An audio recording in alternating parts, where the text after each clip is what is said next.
Ndugu zangu,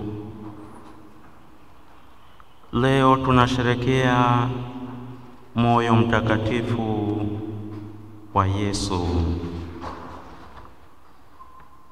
ishara kuu ya upendo wa Mungu usio na mipaka kwa wanadamu wote.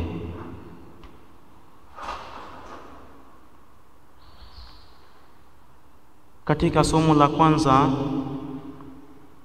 kutoka kwa nabii Ezekieli, Mungu anajitambulisha kama mchungaji mwema. Mchungaji mwema anayewatafuta kondoo waliopotea. Yeye ni mchungaji mwema anayewatunza kondoo waliojeruhiwa na dhaifu. Hii ni picha ya moyo wa Yesu, moyo wenye huruma usiochoka kuwatafuta waliopotea,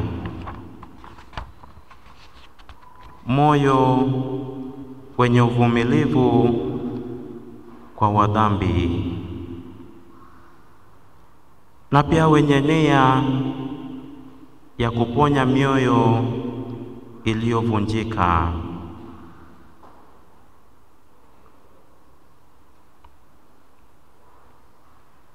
Na katika Injili ya leo, Bwana Yesu anatufundisha kupitia mfano wa kondoo aliyopotea.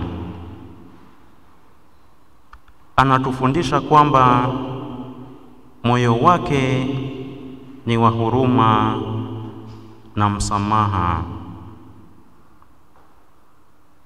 Anatuonyesha kuwa kila mmoja wetu ni wa thamani machoni pa Mungu, na yeye yuko tayari kuacha kondoo 99 ili kumtafuta mmoja aliyepotea. Moyo wa Yesu ni chanzo cha huruma na rehema. Ni moyo uliojeruhiwa kwa ajili yetu sisi. Ni moyo uliodungwa kwa mkuki msalabani, ukitiririka damu na maji,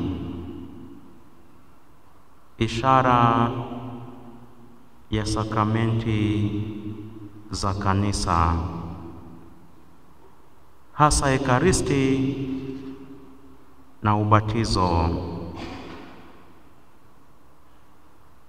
Kila tunaposhiriki misa mtakatifu, tunaguswa na upendo wa moyo huu mtakatifu. Basi ndugu zangu, tunaitwa leo kumpokea upendo wa Yesu kwa unyenyekevu, tukitubu dhambi zetu, kwa sababu tukimkaribia Yesu kwa moyo wa toba na upendo, yeye hutukaribisha katika moyo wake kama mahali pa hifadhi, mahali pa uponyaji na amani. Yesu mpole na mnyenyekevu wa moyo, fanya mioyo yetu ifanane na moyo wako mtakatifu. Atukuzwe Mungu Baba na Mwana na Roho Mtakatifu,